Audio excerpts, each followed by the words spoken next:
გამარჯობა, ეთერშია კურიერი 6 საათზე ახალ ამბებს კურიერის გუნდთან ერთად მე კესო ქაფიანიძე გაგაცნობთ. 392 მომხრე 88 წინააღმდეგი ევროპარლამენტმა ლობირების გამჭვირვალობის შესახებ ახალ წესებს მხარი დაუჭირა. კენჭისყრა სტრასბურგში ცოტა ხნის წინ დასრულდა. ორმაგი სტანდარტის კიდევ ერთი დასტური. ასეთია ქართული ოცნების შეფასება გადაწყვეტილებაზე, რომლის მიხედვითაც ევროკავშირი გამჭვირვალობის კანონს ამკაცრებს და გარე ჩარევების გამო ახალ ზომებს იღებს. ახალი წესები მიზნად ისახავს დემოკრატიულ პროცესებზე უცხოური გავლენის საკითხის მოგვარებას. იზღუდება გარკვეული სფეროები, რომლებიც ფინანსდება ან გრანტს იღებს უცხოეთიდან. აქ ორმაგ სტანდარტზე საუბარი ზედმეტი ეს ასპაგი სტანდარტი არის და ძალიან კარგია, რომ ჩვენი მოქალაქეების ის ნაწილიც, რომელიც შეცდომაში ყავდათ შეყვანილი რაღაცა ეგრეთ წოდებული რუსული კანონით, დღეს უკვე მათი აბსოლუტური უმრავლესობაც ხვდება, რომ ეს იყო რაღაცა აფიორა, რომელშიც მონაწილეობა მიაღებინეს სამწუხაროდ ჩვენ მოქალაქეებს და აპროტესტებინეს თეთრი შავის მაგივრად. დღეს ევროკავშირი საუბრობს ზუსტად ანალოგიური რიტორიკით, რასაც ჩვენ საუბრობდით, რომ გამჭვირვალობა არის ევროპული ღირებულება, მადლობა ღმერთს, რომ მათაც აღიარეს, რომ გამჭვირვალობა არის ევროპული ღირებულება და შესაბამისად ჩვენ რა კანონიც მივიღეთ, გამჭვირვალობის კანონი, რომელიც უმარტივესი კანონი არის და მხოლოდ გამჭვირვალობას ემსახურებოდა, დღეს თვითონ ევროკავშირი ადასტურებს იმას, რომ ეს არის ძალიან მნიშვნელოვანი კანონი უსაფრთხოების დასაცავად და ასე შემდეგ და შესაბამისად რა თქმა უნდა ჩვენი მოქალაქეებიც უკვე აბსოლუტურად დარწმუნდნენ იმაში, რომ ჩვენი მხრიდანაც ეს იყო უალტერნატივო ნაბიჯი. ჩვენ გამჭვირვალობის წინააღმდეგი არასდროს არ ყოფილვართ, პირიქით, დღესაც ამას ვაგებთ, რომ გამჭვირვალობა მნიშვნელოვანი, განსაკუთრებით სახელმწიფო სტრუქტურებში. გამჭვირვალობა არის ძალიან კარგი, როცა მას აქვს კარგი მიზნები, მაგრამ ქვეყანაში, როდესაც იღებ კანონს და ვერ გაგისხვავებია ეს კანონი ვის მიმართ გამოიყენო, ამას შორის ძალიან დიდი განსხვავება. ზუსტად ამ მოტივებით მივიღეთ ჩვენ გამჭვირვალობის კანონი, რომელიც აუცილებელი იყო როგორც საქართველოს ინტერესების დაცვისთვის, ასევე ამ შემთხვევაში ევროკავშირის წევრი სახელმწიფოების ინტერესებისთვის.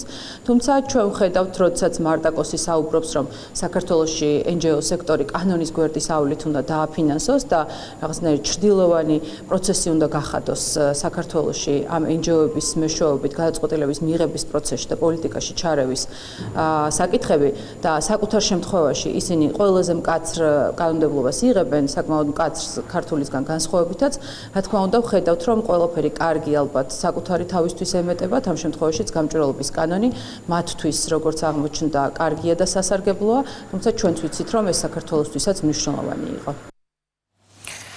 მესამე ქვეყნების მიერ ლობირების გამჭვირვალობის შესახებ ახალი წესები მანამდე კომიტეტის ხდომაზე განიხილეს და მხარი დაუჭირეს. დოკუმენტის მიხედვით თითოეული ქვეყანა შექმნის ლობისტების რეესტრს, რომელსაც დამოუკიდებელი ორგანო მართავს და უზრუნველყოფს მონაცემების სიზუსტეს.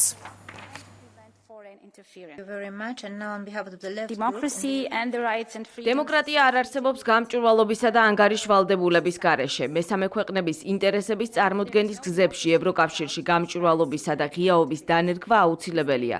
ჩვენი დემოკრატიული სივრცის მთლიანობის დასაცავად და უცხოური ჩარევის თავიდან ასაცილებლად.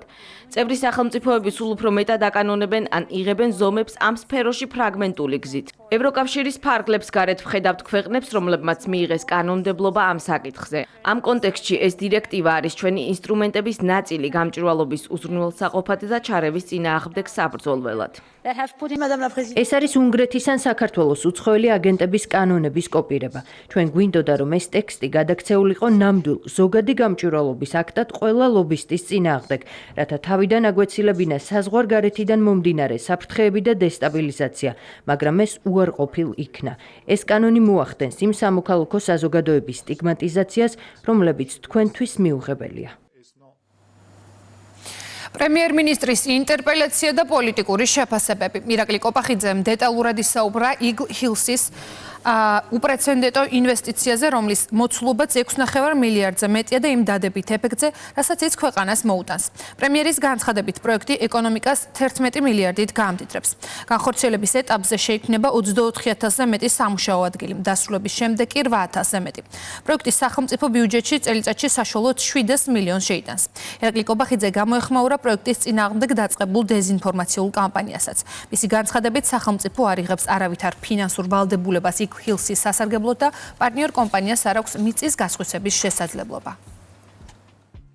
ყველამ ძალიან კარგად იცის, რომ ეს უმსხვილესი ინვესტიცია, რომელიც ერთი მხრივ ქვეყნის ინფრასტრუქტურის და ურბანული განვითარების ხელშეწყობაა, მაგრამ რა თქმა უნდა, განსაკუთრებულად ეკონომიკური ზრდის და წინსვლის წინაპირობა უნდა გახდეს.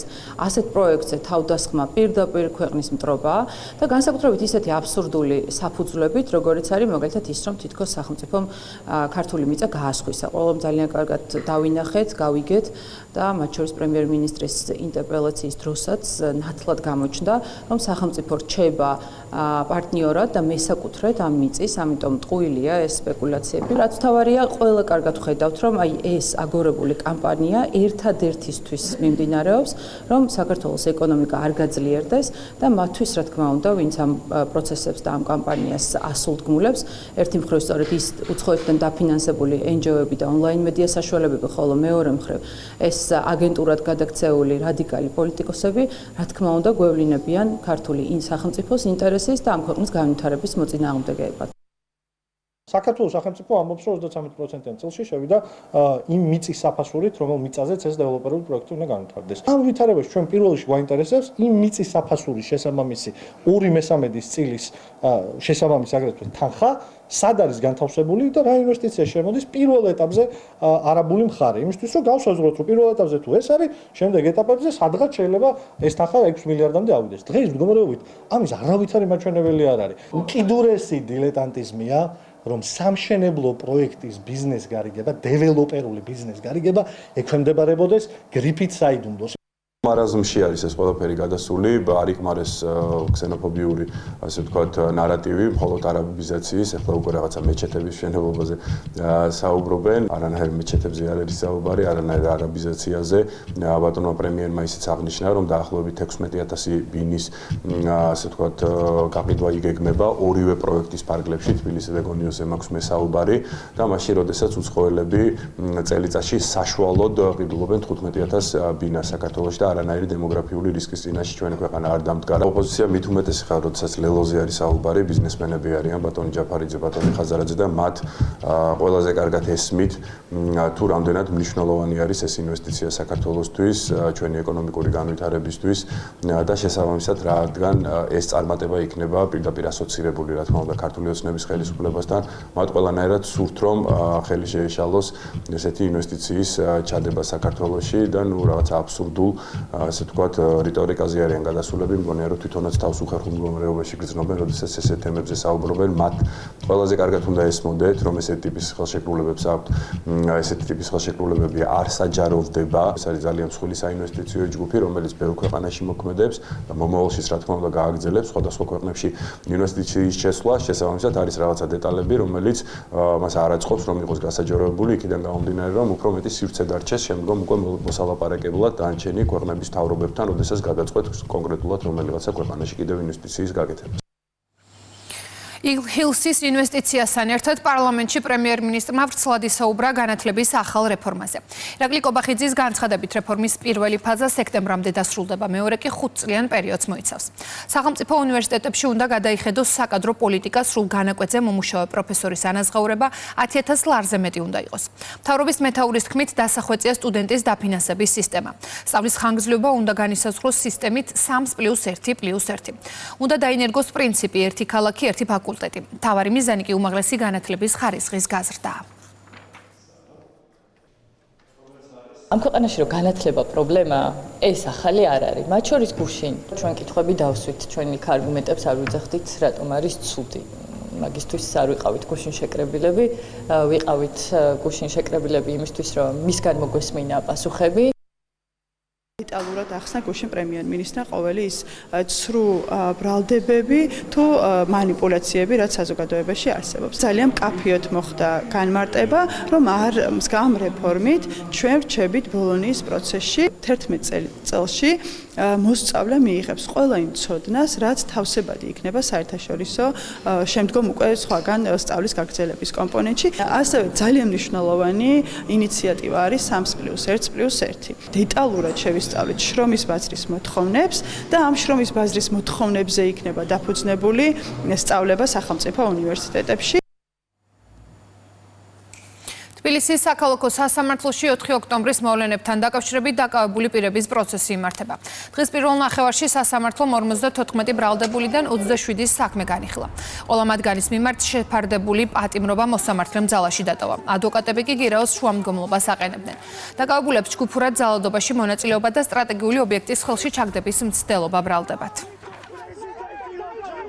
არც ერთი მტკიცებულება არ გაითვალისწინა შუამდგომლობის დაყენების პროცესში და შესაბამისად კვლავ ძალაში დატოვა ის აღკვეთი ღონისძიება, რომელიც 4 ოქტომბერთან დაკავშირებით იქნა გამოყენებული. აღკვეთი ღონისძიების 6 ოქტომბერს, კონკრეტულად ამ შემთხვევაში პატიმრობა და კვლავ ძალაში დატოვა.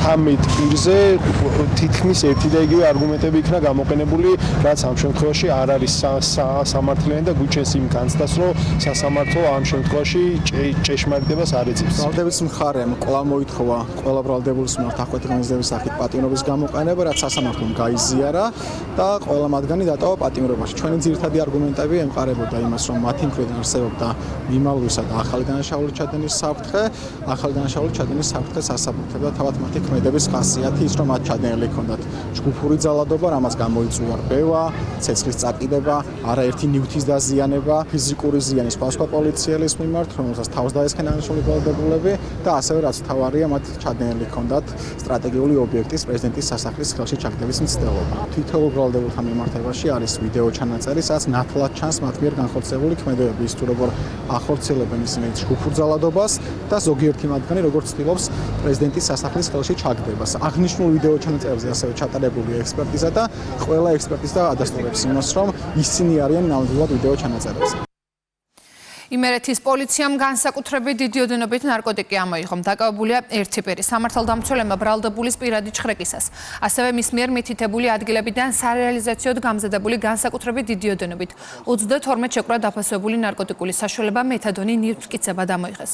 დანაშაული 20 წლამდე ან უვადო თავისუფლების აკვეთას გულისხმობს.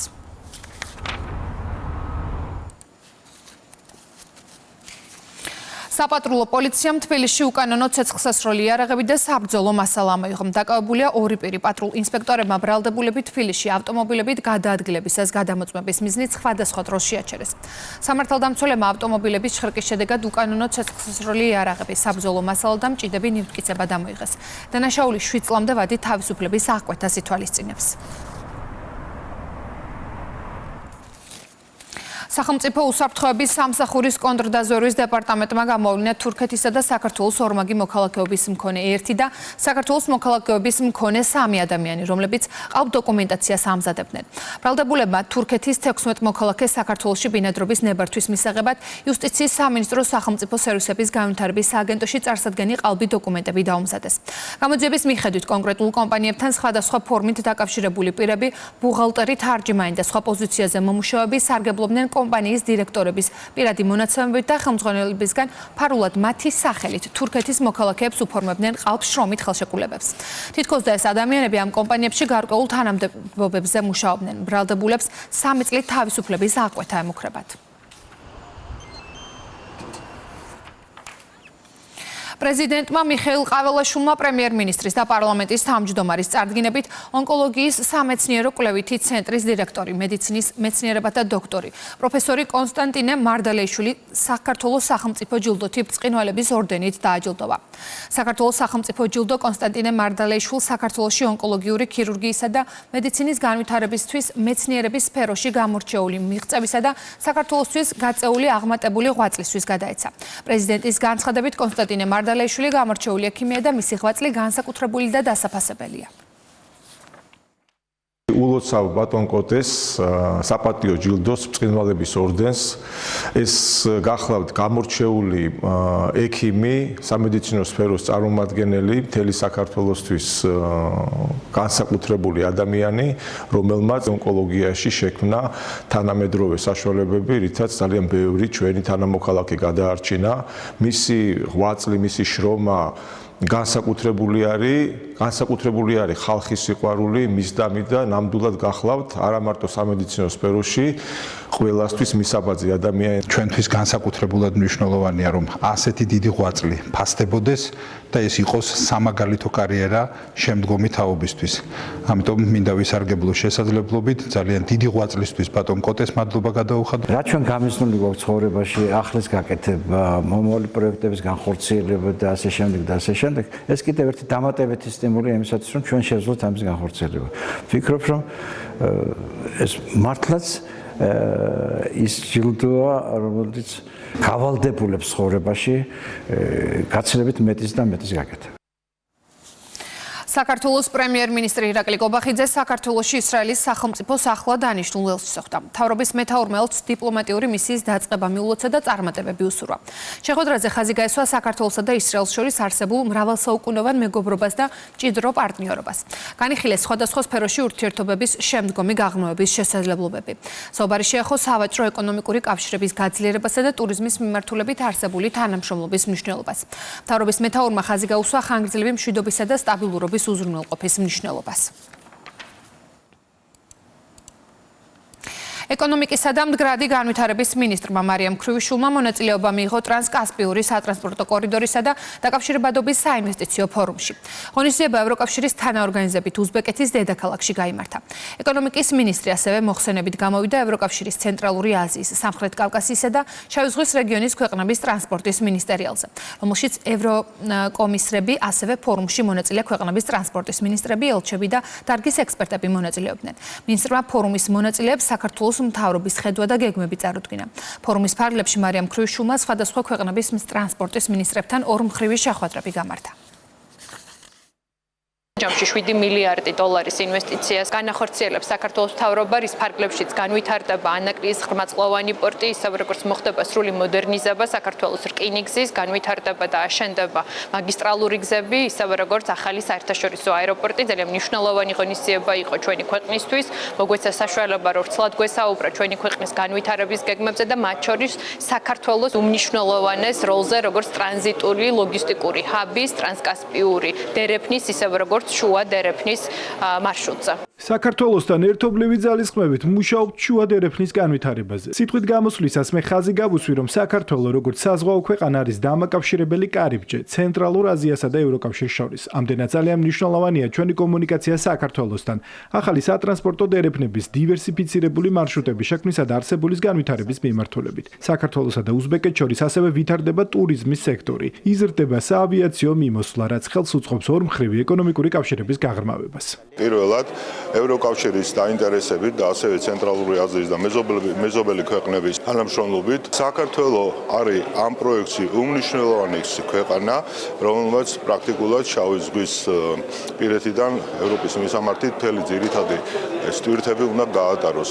და მნიშვნელოვანი ორმხრივი და მრავალმხრივი ფორმატით გაიმართა შეხვედრები. ქვეითთა უსაფრთხო გადაადგილების, ავტომობილო მოძრაობის მოწესრიგების და განტვირთვის მიზნით დედაქალაქში საგზაო ინფრასტრუქტურის მოწყობა გრძელდება. ამის შესახებ კახაკალაძემ დედაქალაქის მთავრობის ხდომაზე განაცხადა. სამუშაოები გიორგი სააკაძის მოედნის მიმდებარე ტერიტორიიდან ვახუშტის ხიდამდე საგზაო მონაკვეთში განხორციელდება.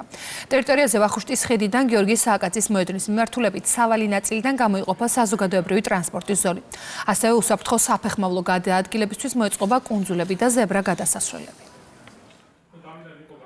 ვახუშტის ხიდიდან გიორგი სააკაძის მოედნის მიმართულებით სავალი ნაწილიდან გამოიყოფა საზოგადოებრივი ტრანსპორტის ზოლი, ასევე უსაფრთხო საფეხმავლო გადაადგილებისთვის მოეწყობა შესაბამისი კუნძულები, ზებრა გადასასვლელები. მნიშვნელოვანია, რომ სამანქანე ზოლების რაოდენობა დარჩება უცვლელი. გზის სავალი ნაწილი დაიხაზება და დამონტაჟდება საგზაო ნიშნებით და აშუქ ნიშნებით, ასევე ტერიტორიაზე გამწვანების სამუშაოები ჩატარდება. სამუშაოებს დღეს-ღამე დავიწყებთ. დღეს-ღამიდან უკვე შესაბამის კომპანია განახორციელებს სამუშაოებს და ახლობით 2 კვირა დაჭირდება ამ სამუშაოების წარმოებას. პროექტი ინფრასტრუქტურის განვითარების საქალაქო სამსახური ახორციელებს ტრანსპორტისა და ურბანული განვითარების სააგენტოს გარემოს დაცვის საქალაქო სამსახურთან ერთად ტერიტორიაზე საავტომობილო მოძრაობის ინტენსივობიდან გამომდინარე სამუშაოები მხოლოდ ღამის საათებში იქნება, რომ მაქსიმალურად დავეხმაროთ იმას, რომ არ შეიზღუდოს მოძრაობა. თბილისის მასშტაბით საახალწლო ილუმინაციების მონტაჟი უკვე დაწყებულია. დედაქალაქის მერის თქმით, ილუმინაციები 12 დეკემბერს საზეიმო დაინთება. მანვე ბიზნეს სექტორის წარმომადგენლებს მოუწოდა აქტიურად ჩაერთონ საახალწლო ღონისძიებებში.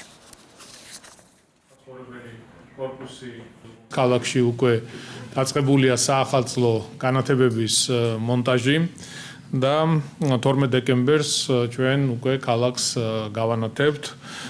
წელსაც მინდა მოუწოდო დავთხოვო ბიზნეს სექტორის წარმომადგენლებს უკვე ისედაც კომუნიკაცია დაწყებული აქვს, თუმცა ძალიან მნიშვნელოვანია, რომ ბევრი კომპანია ჩაერთოს საახალწლო ღონისძიებებში. თქვენ იცით, რომ ჩვენ ყოველწლიურად გამოვყოფთ ხოლმე ადგილებს, შეიძლება იყოს პარკები, სკვერები, სადაც ვაძლევთ მათ შესაძლებლობას, რომ განათავსონ თავიანთი საახალწლო განათებები და შექმნან საზეიმო განწყობა ქალაქში.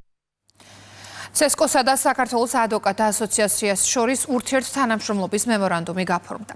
დოკუმენტს ხელი CESCO-ს თავმჯდომარემ გიორგი კალანდარიშვილმა და ასოციაციის თავმჯდომარემ დავით ასათიანმა მოაწერეს.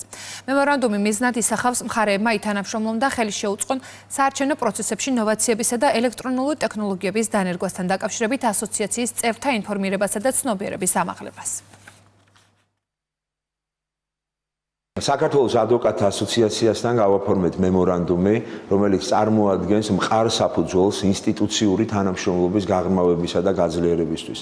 აღნიშნული თანამშრომლობის ფარგლებში ჩვენ გვექნება შესაძლებლობა მონაწილეობა მივიღოთ სხვადასხვა საგანმანათლებლო თუ ტექნოლოგიურ აქტივობებში, ისევე როგორც აღნიშნული პარტნიორობის ფარგლებში ჩვენ უზრუნველყოფთ გამოცდილების გაზიარებასა და სათანადო ტექნოლოგიურ მხარდაჭერას, რათა ინსტიტუციამ შეძლოს კორპორატიული არჩევნების ეფექტიანად და მაღალ პროფესიულ დონეზე ადმინისტრირება. ჩვენ მოხარული ვართ, რომ დღეს CESCO-სთან გავაფორმეთ ურთიერთთანამშრომლობის მემორანდუმი, რაც საშუალებას მისცემს საქართველოს ადვოკატთა ასოციაციას, როგორც დამოუკიდებელ თვითმმართველობას, მოახლოებული ჩვენი კორპორაციული არჩევნები ჩავატაროთ უფრო მაღალ დონეზე, ეფექტიანად, გამჭვირვალედ და სამართლიანად, რაშიც ძალიან მნიშვნელოვანია CESCO-ს მხარდაჭერა ტექნოლოგიური და ტექნიკური თვალსაზრისით. ორი ადამიანია მსხვერპლა ოკუპანტების იერიშს ხერსონზე. ისინი მანქანაში ისხდნენ, რადროსაც მას დრონი მოხვდა. დაშავდა კიდევ ერთი პირი. პარალელურად ცნობილი ხდება, რომ რუსულმა არმიამ დონეცკსა და ზაპოროჟიეში კიდევ 2 სოფელი დაიკავა. ფრონტის ხაზზე აგრესორმა წაიწია კიდევ რამდენიმე მიმართულებით. ინფორმაციას უკრაინული მონიტორინგის ცენტრი ავრცელებს. გამოცემა ეკონომისტი წერს, რომ მოსკოვს წამყვანი პოზიცია უჭირავს უკრაინის კონფლიქტის მოლაპარაკებებში. სტატიაში ნათქვამია, რომ ამერიკელმა და რუსმა მომლაპარაკებლებმა აბუ-დაბიში დაასრულეს კონსულტაციები სამშვიდობო შეთანხმების გადამუშავებულ პროექტზე. გამოცემის წყაროს ცნობით, დოკუმენტი ჯერ კიდევ დაზუსტების პროცესშია, მაგრამ მოლაპარაკებები უკრაინის სასარგებლოდ არ მიდის. საბოლოო სიტყვა სავარაუდოდ კრემლს ექნება, წერს ეკონომისტი. სტატიის თანახმად, თავდაპირველ 28 პუნქტიან გეგმას აშკარად პრორუსული მიკერძოება ჰქონდა. გადამუშავებული 19 პუნქტიანი ვერსია კი ზოგიერთ მოთხოვნას არბილებდა, მაგრამ ძირითადი საკითხები დონეცკის სტატუსი, ნატოში წევრობა და ამერიკის უსაფრთხოების გარანტიები დონალდ ტრამპის გადასაწყვეტით დარჩა. ეკონომისტი უკრაინისთვის ორ მთავარ საფრთხეს ასახელებს: შიდა, რომელიც კორუფციას უკავშირდება და გარე ფრონტის ხაზზე გაუარესებული სიტუაციის გამო. უკრაინის შესახებ სამშვიდობო მოლაპარაკებები შეიძლება კიდევ რამდენიმე თვე გაგრძელდეს. უკრაინის კონფლიქტის გაგრძელება ევროპას დაასრულებს. განაცხადა ამერიკის შეერთებული შტატების ყოფილმა სახელმწიფო მდივანმა. ინტერვიუში მაიკ პომპეო ამბობს, რომ ომი უნდა დასრულდეს და მოცემულ ვითარებას ევროპა სამუდამოდ ვერ გააჭიანურებს. პომპეოს თქმით, ბოლო 18 თვის განმავლობაში ევროპას წარმოუდგენლად ნელი ეკონომიკური ზრდა ჰქონდა. თქვენ ახსენეთ ევროპა. ევროპას ნამდვილად სჭირდება ამის დასრულება. მათ გაჭიანურების საშუალება არ აქვთ. ბოლო წელიწად ნახევრის განმავლობაში ევროპის ეკონომიკა წარმოუდგენლად ნელა იზრდება. კონფლიქტებმა ევროპა დააშორა იმას, რაც ყველას გვჭირდება. ვიყოთ ინოვაციურები, კრეატიულები და განვავითაროთ ჩვენი ეკონომიკა. თუ შეძლებთ მშვიდობის მიღწევას, თუ შეძლებთ იარაღის დაყრას, გექნებათ შანსი, რომ ევროპული ზრდა იმ დონეზე დააბრუნოთ, რაც ევროპას საშუალებას მისცემს. იყოს შესანიშნავი და მნიშვნელოვანი პარტნიორი, რომელიც შეერთებულ შტატებს სჭირდება. თავდასხმა ეროვნული გვარდიის წევრებზე ვაშინგტონის ცენტრში. ორი ჯარისკაცის მდგომარეობა კრიტიკულია. ეროვნული გვარდიის წევრებზე თავდასხმა პატრულირებისას მოხდა. ეჭვმიტანილი დაჭრილი და დაკავებულია. არსებობს ვერსია, რომ ის შტატებში ავღანეთიდან ჩავიდა. მომხდარს ბოროტების, სიძულვილისა და ტერორის აქტი უწოდა დონალდ ტრამპმა და მისი წინამორბედის გაკრიტიკების შანსიც არ გაუშვა ხელიდან. ტრამპის თქმით, საჭიროა ყველა მიგრანტის ხელახლა შემოწმება, რომლებიც ქვეყანაში ჯო ბაიდენის ადმინისტრაციის დროს შევიდნენ. ასევე ცოტა ხნის წინ ამერიკის შეერთებული შტატების მოქალაქე და იმიგრაციის სამსახურში გაკეთდა განცხადება, რომ ავღანელ მოქალაქეებთან დაკავშირებული ყველა საიმიგრაციო მოთხოვნის დამუშავება განუსაზღვრელი ვადით უკვე შეწყვეტილია.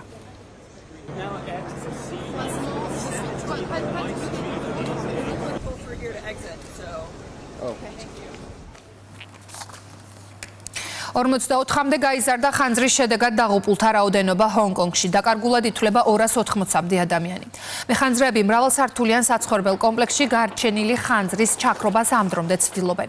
გავრცელებული ინფორმაციით საავადმყოფოშია გადაყვანილი 29 პირი, მათგან 7-ის მდგომარეობა კრიტიკულია. საცხოვრებელი კომპლექსი, სადაც ხანძარი გაჩნდა, 8 შენობისგან შედგება და მასში 4600 ადამიანი ცხოვრობს. მედიის ცნობით, ცეცხლი თავდაპირველად მიწისქვეშა სარემონტო სამუშაოების მიმდინარეობისას ხარაჩოებს გაუჩნდა და მალევე გავრცელდა.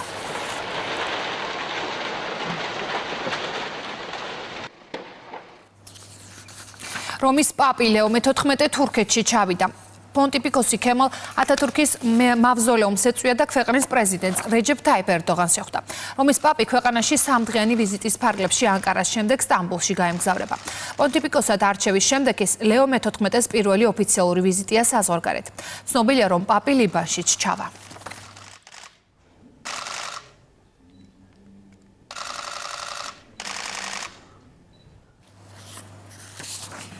ჯიუდოს საერთაშორისო ფედერაციამ რუსეთს ეროვნული დროშითა და ჰიმნით შეჯიბრში მონაწილეობის უფლება მისცა. პირველი მატჩი აბუ-დაბის გრანდ სლემი 2025 იქნება.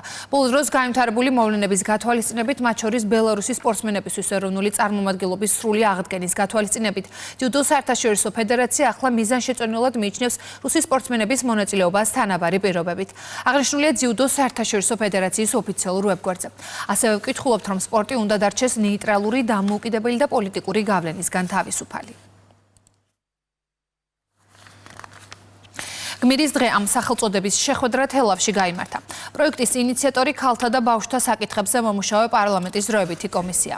ღონისძიება თელავის მუზეუმში გაიმართა, სადაც მუნიციპალიტეტის საჯარო სკოლების მასწავლებლები და მოსწავლეები, პედაგოგები იმყოფებოდნენ. გაიმართა ლექცია თემაზე წმინდა დიდმოწამე ქეთევანის ცხოვრება და განვლილი გზა კახეთის დედოფლობიდან მოწამეობრივ აღსასრულამდე. გმირის დღე თელავის გარდა საქართველოს მასშტაბით სხვადასხვა მუნიციპალიტეტებშიც მოიცავს. ძალიან მნიშვნელოვანია ის, რომ ჩვენ ყველამ და განსაკუთრებით ჩვენმა მომავალმა თაობამ იცოდეს საკუთარი მხარის, საკუთარი ქვეყნის ისტორია და ისტორიული გმირების შესახებ ინფორმაცია, რომელიც კიდევ ერთხელ შეუწყობს ხელს როგორც ეროვნული თვითშეგნების გაღრმავებას, ასევე მნიშვნელოვანია ის, რომ იქნებიან ეს გმირები მათი სამაგალითო ნიმუშები იმისათვის, რომ ჩვენი მოსწავლეები იყვნენ არა მხოლოდ ცოდნა ქონდეთ მიღებული სასკოლო განათლების, ასევე მნიშვნელოვანია, რომ ისინი იყვნენ პასუხისმგებლიანი მოქალაქეები იმისათვის, რომ კიდევ უფრო უკეთეს ქვეყანაში ვიცხოვროთ. ეს არის ცდილობა ჩვენს ახალგაზრდობას კიდევ უფრო კარგად გავაცნოთ ის ცნობილი თუ ნაკლებად ცნობილი გმირები, რომლებმაც საქართველოს გადარჩენისთვის, ჩვენი კულტურის, ჩვენი თვითმყოფადობის, ჩვენი სამშობლოს გადარჩენისთვის ძალიან ბევრი გააკეთეს, პირადი კეთილდღეობა გასწირეს იმისათვის, რომ დღეს ჩვენ აქ საუბრობთ ქართულად, გვაქვს ქართული დამწერლობა. დღევანდელი შეხვედრა საკმაოდ მნიშვნელოვანია ჩვენი ახალგაზრდებისათვის, სკოლის მოსწავლეებისათვის, რადგან დაეხმარებათ გააანალიზონ წარსულში ცხოვრები ადამიანების, ჩვენი წინაპრების და გმირების ღვაწლი ჩვენი ქვეყნის და ერის ცხოვრებაში. თელავში ქალაქებისა და კურორტების განვითარების პროგრამის ფარგლებში ურბანული ინფრასტრუქტურის განახლება გრძელდება. დასკვნით ეტაპზეა ძმები პაპუაშვილებისა და ბალარჯიშვილის ქუჩების სარეაბილიტაციო სამუშაოები. მიმდინარეობს სოლომონ ლეონიძის გვირაბისა და ვაჩრეძის ქუჩების აღდგენა. უკვე მოწესრიგდა საჰაერო და მიწისქვეშა კომუნიკაციები. განახლა ხობები და შეიცვალა გარე განათების ბოძები. შედეგად ქუჩებს დაუბრუნდება თელავისთვის დამახასიათებელი ისტორიული იერსახე. მყოფებით ვაჟა-ფშაველას სახელობის დრამატული თეატრის გვერდით არსებულ პარკში, სადაც მიმდინარეობს პარკის სრული რეაბილიტაცია. ამ ეტაპზე შესრულილი არის მიწისქვეშა კომუნიკაციები, მიმდინარეობს საფეხმავლო ბილიკების დაგება, ასევე მოწყობილია სარწყავი სისტემა და მიმდინარეობს მშენებლობა კომერციული სივრცეების. თელავში ნამდვილად ძალიან კარგი პროექტები განხორციელება მიმდინარეობს, რომელიც ჩვენ თელავს ალამაზებსა ძალიან ახლო მომავალში, როგორც ვიცით, თავდება ზოგიერთი პროექტი, როგორც ჩვენ ახლა სადაც ვიმყოფებით თელავის შუაგულში არის პარკის მშენებლობა, რეაბილიტაცია, რომელიც ახლო მომავალში დამთავრდება. რეკლამის შემდეგ კურიერი ეთერში ბრუნდება განვაგრძობთ გამოშვებას. საქართველოს საბავშვო ევროვიზიას მეორე დუმას მისძლებს. კონკურსი 13 დეკემბერს ოლიმპიურ სოფელში გაიმართება. ღონისძიებაში ევროპის სხვადასხვა ქვეყნის 9-დან 14 წლამდე ასაკის შემსრულებლები მიიღებენ მონაწილეობას. საბავშვო ევროვიზია 2025-ში მუსიკალური ნომრები 18 ქვეყნის დელეგაცია იქნება წარმოდგენილი. კონკურსში 4 გზის გამარჯვებულ საქართველოს კი ამჯერად აინტა აბგარიანი წარადგენს. ჩვენ გვაქვს ისეთი ყავს ისეთი კადრები, რომლებიც ამ დონის კონკურსს უმასპინძლებენ. პირველი ვთქვი, რომ ბევრი დელეგატი იქნება ტურიზმის ხელშეწყობისთვის ეს უმნიშვნელოვანესია, რასაკვირველია, რომ ეკონომიკური განვითარებისთვის არის უმნიშვნელოვანესი, მსგავსი დიდი პროგრამების და პროექტების კეთება საერთაშორისოში, ეს იქნება მთავარი სცენა, საიდანაც მთელი ევროპა შეიტყობს რა არის და ვინ არიან ჩვენი მომავალი თაობა და ჩვენი მომავალი თაობა ნამდვილად ერთ-ერთი ყველაზე უნიჭიერესია, ამას სტატისტიკაც მოწმობს, რომ ევროვიზიაში უკვე ბოლო პერიოდში 4-ჯერ ვართ გამარჯვებულები. რა თქმა უნდა, პირველად ვდგები ასეთ დიდ სცენაზე, ძალიან საპასუხისმგებლო საქმე მაქვს, ძალიან გადაწყვეტილი გრაფიკი მაქვს, აქედან პირდაპირ რეპეტიციაზე მივდივარ და მე ჩემს მაქსიმუმს დავდებ, რომ კარგად წავადგინო და ღირსშესანიშნავად წავადგინო საქართველოს ევროვიზიაზე. ანიტას უსურვებ, რომ არ ინერვიულოს, ჯეროდეს საკუთარი თავის სიამოვნება მიიღოს თავის ნამღერი და ყველაფერი კარგად იქნება. თბილისის 26-ე საერთაშორისო კინოფესტივალი 1-დან 7 დეკემბრის ჩათვლით გაიმართება. ფესტივალზე 40-მდე უცხოურ და 30-მდე ახალ ქართულ ფილმს აჩვენებენ. თბილისის კინოფესტივალის საპატიო პრომეთე შვეიცარიელ კინორეჟისორს, პროდიუსერსა და სცენარისტ ნიკოლა ვადიმოს გადაეცემა. ჟიური საუკეთესო ფილმს 4 კატეგორიაში გამოავლენს. კინოფესტივალის დაჯილდოების ცერემონია 6 დეკემბერს გაიმართება. ეს არის შესაძლებლობა ქართველი ისევ და ისევ ქართველი კინემატოგრაფისტებისთვის, რომ უკეთ გაეცნონ უცხოურ ფილმებს, დაამყარონ კონტაქტები პროდიუსერებთან, ინსტიტუციებთან, ფონდებთან, რომლებიც ხშირად არის წარმოდგენილი ჩვენ ფესტივალზე და ამით ფესტივალი ხელს უწყობს ქართული კინოინდუსტრიის განვითარებას. ძალიან დიდი ენთუზიაზმით ვარ განწყობილი, რადგან წელს ფოკუსი იტალიურ ფილმებზე გვექნება. წარმოდგენილია 6 ფილმი. ფესტივალი გაიხსნება იტალიური ფილმით. წარმოდგენილი იქნება ახალბედა ნიჭიერი იტალიელი რეჟისორის 2020-2022 წლის ფილმები. ძალიან მნიშვნელოვანია, რომ ამ ფესტივალს საერთაშორისო მონაწილეები ყავს. კურიერი 6-ზე დასრულებულია, მე დღეს ამით გემშვიდობებით, ახლა კი ეთერს უთმობ ლაშა დოალიშვილს და სპორტს არ გადართოთ რამდენიმე წამში თქვენ გელოდებათ სპორტის სიახლეები.